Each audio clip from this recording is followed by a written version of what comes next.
Hello viewers, দেখত্রানি দিনের অংশ গেছে গিয়া, এখন রাতকুর অংশ আইয়া ঢুকের।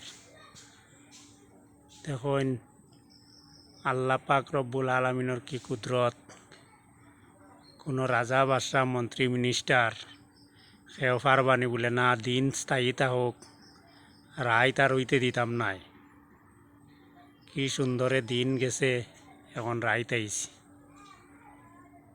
এই শক্তিটা কার? হ্যালো ভিউয়ার্স, এই শক্তিটা একমাত্র আল্লাহ পাকের। এই জিনিসের মধ্যে কোনো মানুষ নাই, মন্ত্রী মিনিস্টার প্রধানমন্ত্রীকে হাত দিত। এটা একমাত্র আল্লাহ পাকর সৃষ্টি।